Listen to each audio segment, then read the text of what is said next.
لله رب العالمين والعاقبة للمتقين والصلاة والسلام على رسوله محمد وآله وصحبه أجمعين أما بعد أعوذ بالله من الشيطان الرجيم بسم الله الرحمن الرحيم يا أيتها النفس المطمئنة ارجعي إلى ربك راضية مرضية فادخلي في عبادي وادخلي جنتي.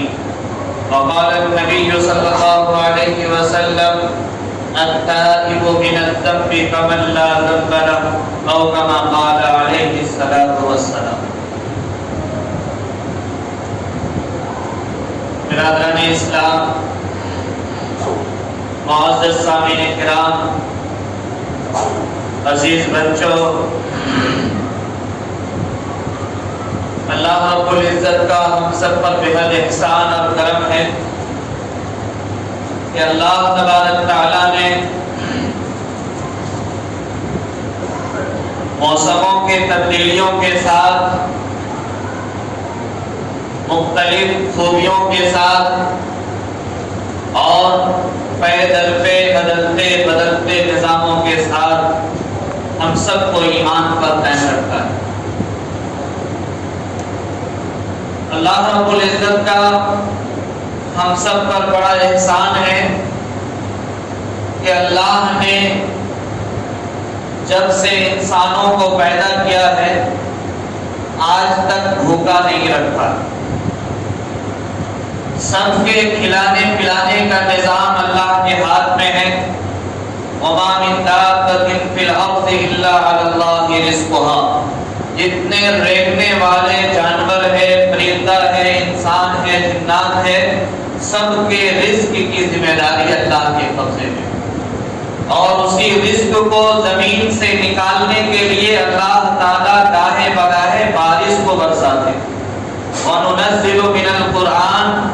اللہ تعالیٰ نے فرمایا کہ ہم نے قرآن کو نازل کیا ہے لوگوں کی ہدایت کے لیے، اور آسمان سے بارش برسایا ہے، مبارک پانی، بابرکت پانی، لوگوں کے رزق اتارنے کے لیے.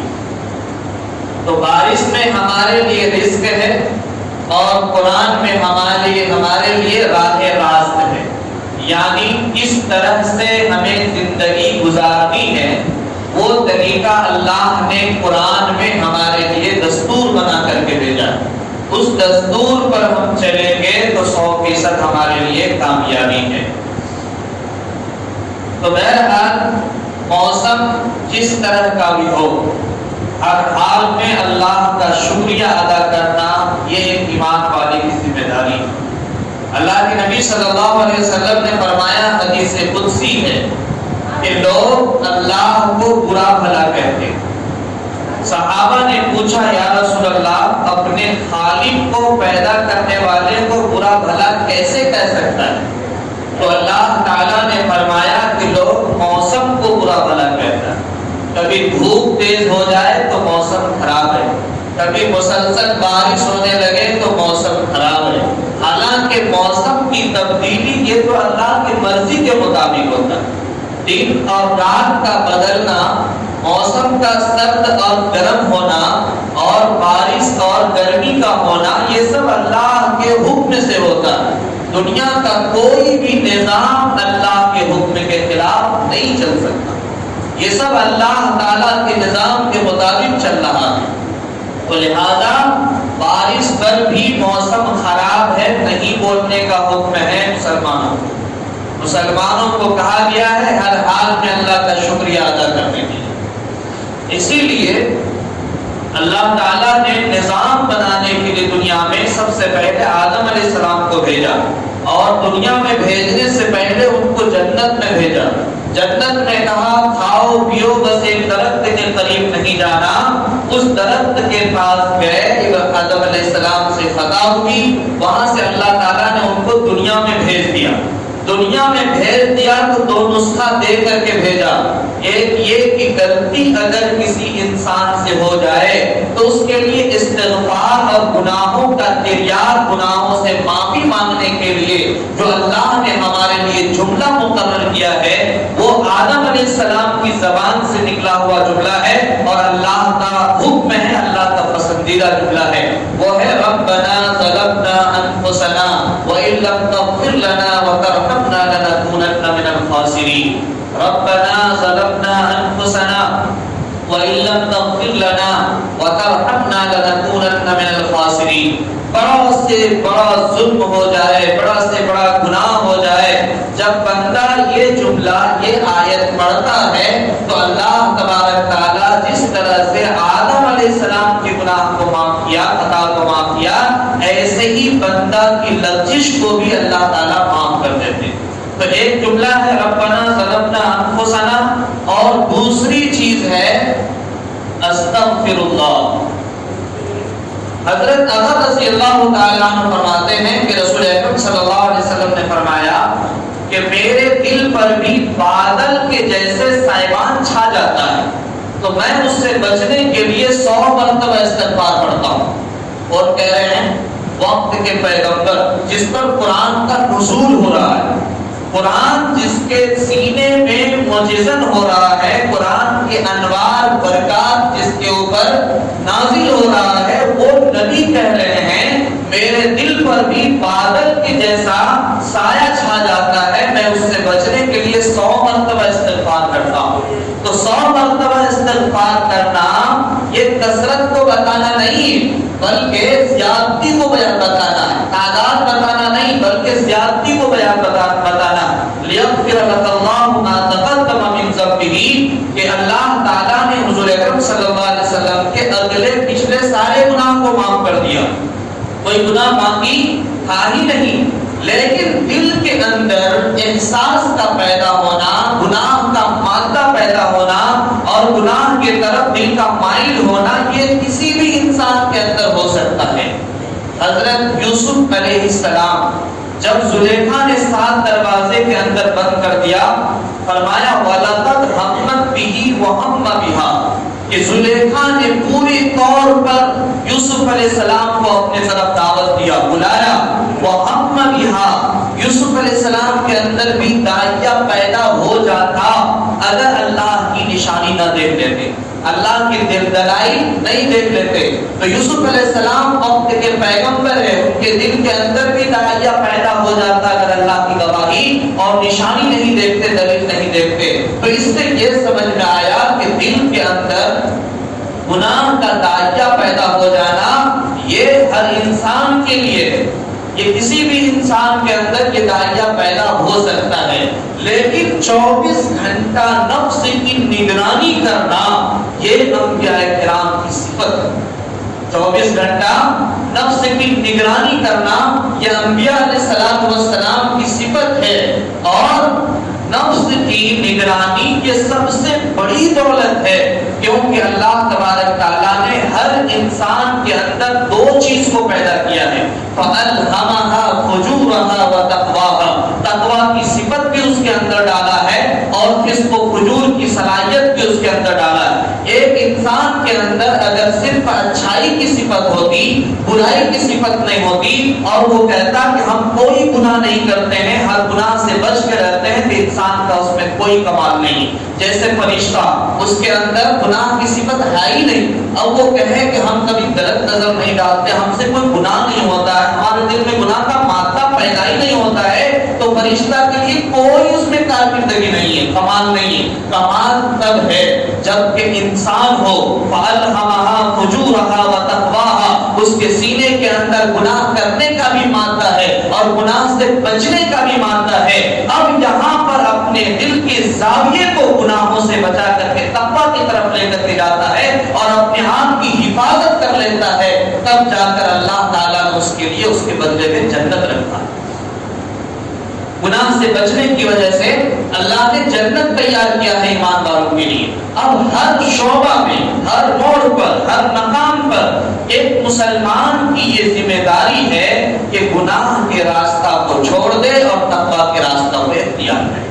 تقویٰ میں ہی ہمارے لیے کامیابی ہے، کیونکہ خطے گناہ میں جب گناہ تو کر چکا پھر کچھ نہیں، ایک ذرا سی دیر کی ہے یہ مزہ پھر کچھ نہیں۔ بعض لوگ یہ سمجھتے ہیں کہ کسی بزرگ کے دربار میں ہم جائیں گے اور ان کے سینے کے اندر جو انوار اور روشنی ہے وہ اپنے سینے میں سما لیں گے، اور بعض لوگ بزرگان دین سے سینہ ملانا چاہتے ہیں کہ ان کے اندر کی جو بھی اچھائیاں ہیں وہ ہمارے اندر میں آ جائیں.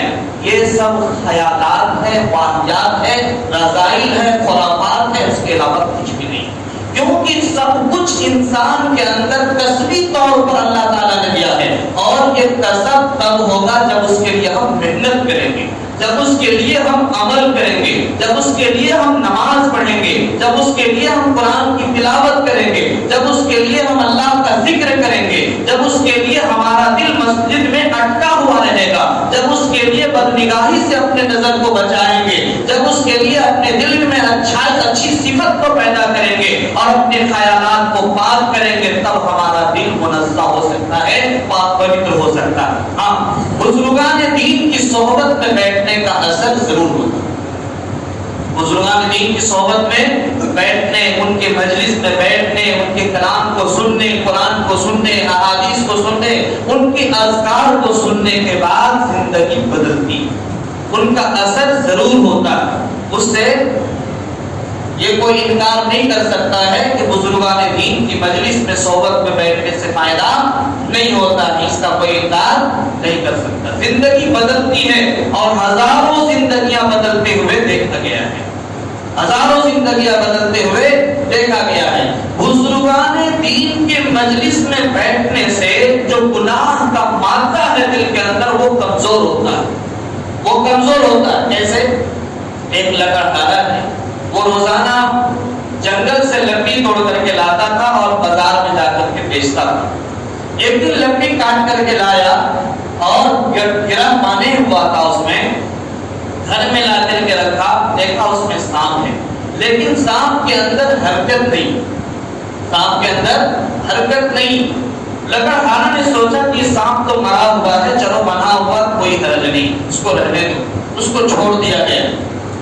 چھوڑنے کے بعد گھر میں رہتے ہوئے جب گرمی محسوس ہوئی تو سانپ کے اندر تھوڑی سی تازگی آئی اور ان کے جسم کے اندر طاقت بڑھتا چلا گیا. اور ایک وقت ایسا ہوا، اس گرہ لگا ہوا لکڑی سے نکل کر کے جا کر اس لکڑہارا کو ڈس لیا. ڈسنے کے بعد کچھ دن کے بعد وہ انتقال ہو گئے. تو بہرحال اس واقعہ کو بیان کرنے کا مقصد یہ ہے کہ جس طرح سے سانپ کو اس لکڑہارے نے دیکھا کہ اس کی طاقت ختم ہے، یہ مر چکا ہے، ایسے ہی بزرگان دین کے مجلس میں جب بیٹھتا ہے آدمی تو ان کی گناہ کا جو مادہ ہے وہ کمزور پڑ جاتا ہے. لیکن کمزور پڑنے کے بعد اگر اس کی نگرانی نہ کی جائے، اس پر دھیان نہ دی جائے، ان کو کنٹرول میں نہ رکھا جائے تو یہی نفس ایک دن گناہ پر مجبور کر دیتا ہے اور انسان سے گناہ کروا دیتا ہے، انسان سے گناہ کروا دیتا ہے. جس طرح سے وہ سانپ طاقتور ہو کر کے اس کو ڈس لیا لکڑہارے، تو اسی طرح سے ہمارا نفس ہے.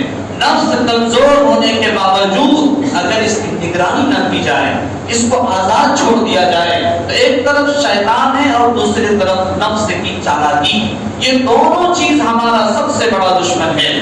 جنت کے اندر شیطان نے جا کر کے آدم علیہ السلام کو بٹھایا تھا اور ان کو اس درخت میں سے کھانے پر مجبور کیا تھا اور کھلا کر کے اس کو دنیا میں بھیج دیا گیا. اور دنیا میں کسی بھی انسان، آدم کے نسل کے انسان میں سے کوئی غلطی ہو جائے تو اس کے لیے دو نسخہ بتایا گیا.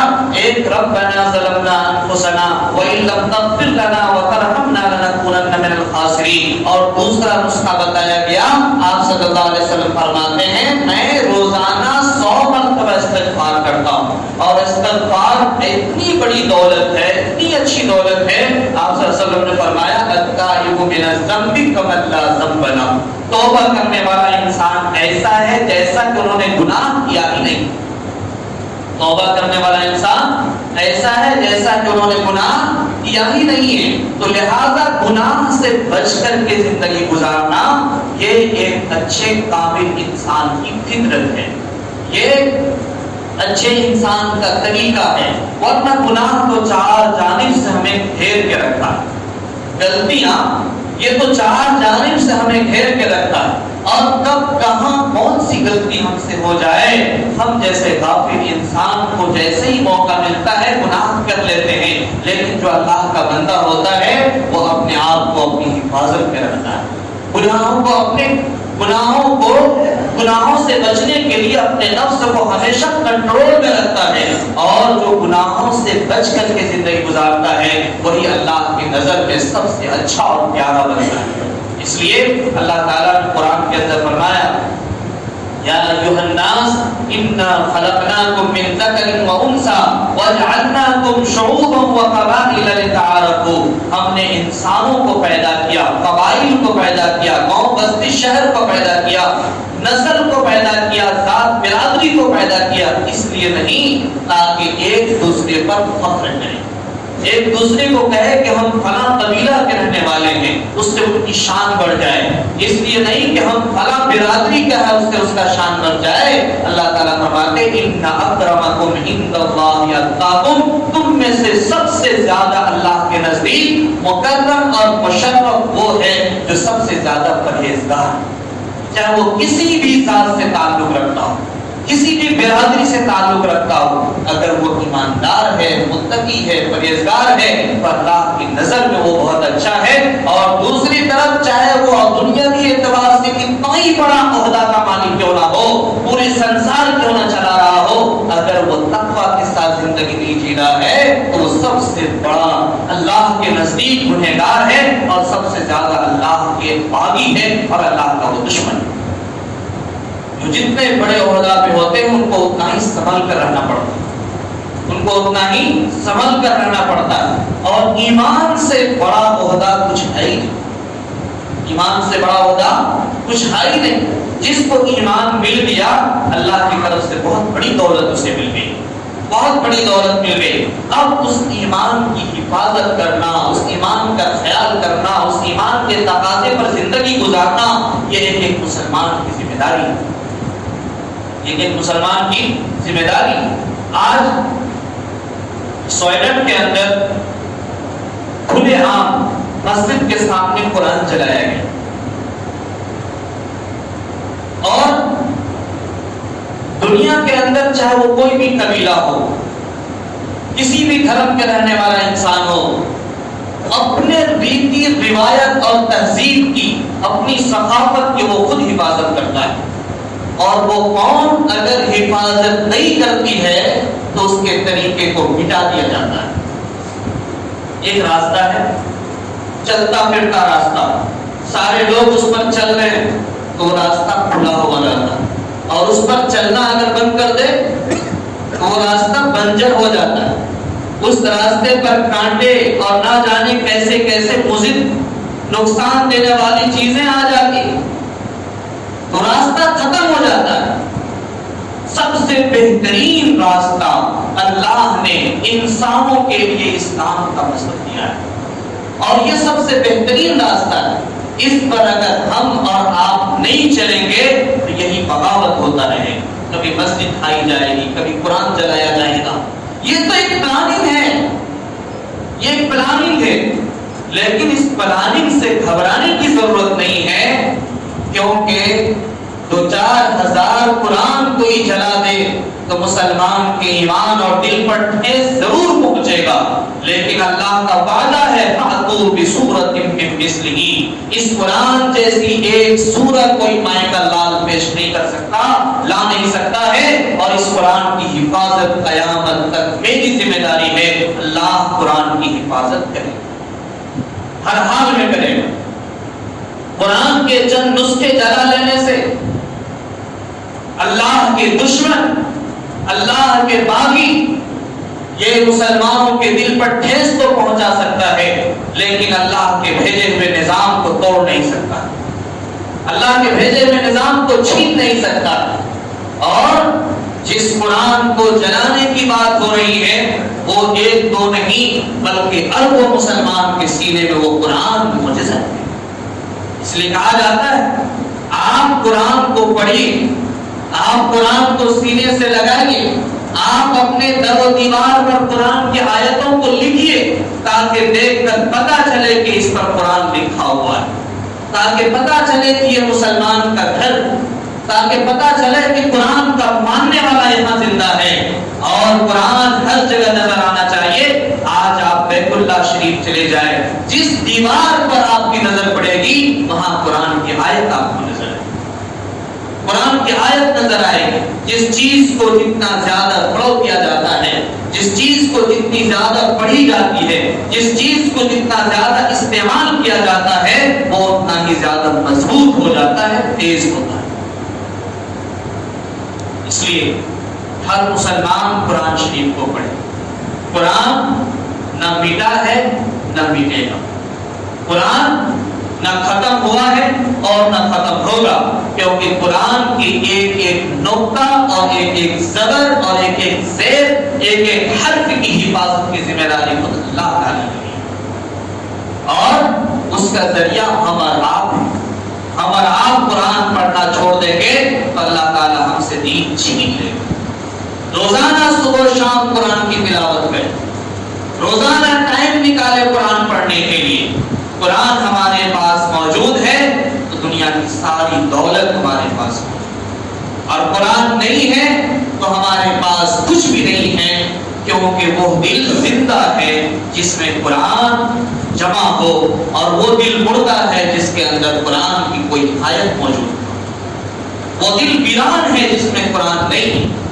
اللہ کے نبی صلی اللہ علیہ وسلم نے فرمایا کہ رات میں سوتے وقت کوئی ایک سورت پڑھ لیتا ہے تو اللہ تعالیٰ ایک فرشتہ کو اس کی نگرانی کے لیے بھیج دیتا ہے، اس کی حفاظت کے لیے بھیج دیتا ہے۔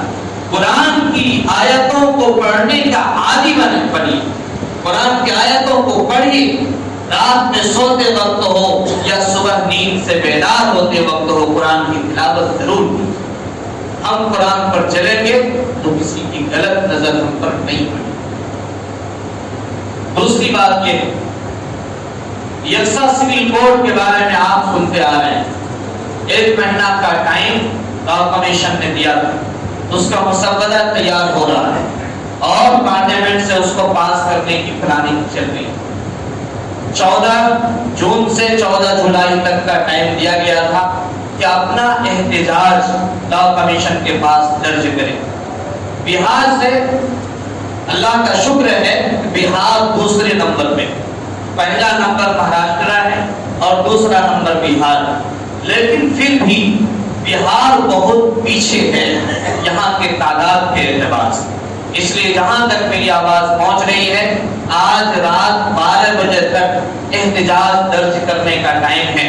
اپنے موبائل کے ذریعے سے آپ کے پاس میسج ہوگا، امارت شریعہ کا ہو یا مسلم پرسنل لا بورڈ کا ہو، اس میسج میں آپ جائیں اور جا کر کے اس پر جو KYC کوڈ دیا ہوا ہے، یہ کوڈ، اس کوڈ پر گوگل پہ جا کر کے سرچ کریں، فوراً اس میں آپ کے گوگل پر آ جائے گا یہ امارت شریعہ کا دستاویز اپیل نامہ احتجاج درج، اور وہ آتے ہی آپ اوپر پہ اپنا نام لکھیں گے۔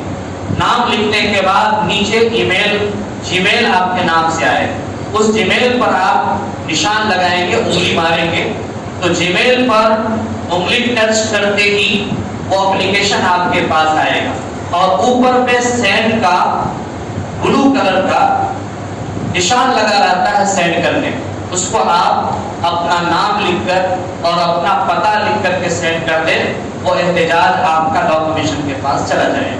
آج 12 بجے تک کا ٹائم ہے، جو نہیں کر سکے ہیں وہ پھریں گے، اپنے بچوں کو بتائیں گے، اپنی بیوی کے نام سے کریں گے، ایک موبائل سے کئی جی میل آئی ڈی بنا کر کے لا کمیشن کے پاس بھیج سکتے ہیں۔ اس لیے جو موقع پر قدم اٹھاتا ہے وہی کامیاب ہوتا ہے۔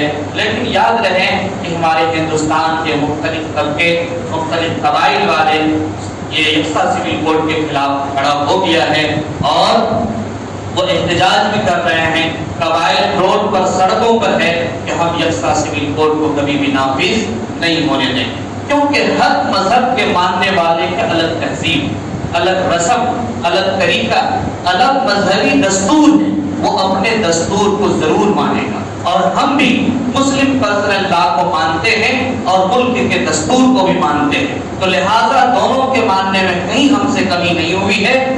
اب سے نہیں بلکہ زمانہ عرصہ سے ہم اس پر چلتے ہوئے آ رہے ہیں۔ ہم قرآن کو مانتے ہیں اور مانتے رہیں گے، قرآن کے خلاف کبھی بھی ہم کچھ نہ سنے ہیں اور نہ کبھی سنیں گے، کیونکہ قرآن نہیں تو مسلمان کے جینے کے لیے کوئی طریقہ نہیں. ہم قرآن پہ چلیں گے اور ہمارے ملک بھارت کے جو ہمارے عزیز ملک ہے اس کے دستور کو بھی ہم مانیں گے. لیکن جہاں قرآن کے خلاف دستور بنایا جائے گا تو مسلمان اس کے خلاف کبھی خاموش نہیں بیٹھ سکتا ہے. اللہ تعالیٰ ہم سب کو کہنے سننے سے زیادہ عمل کرنے کی توفیق نصیب فرمائے. وما علینا الا البلاغ. ایک ضروری اعلان یہ ہے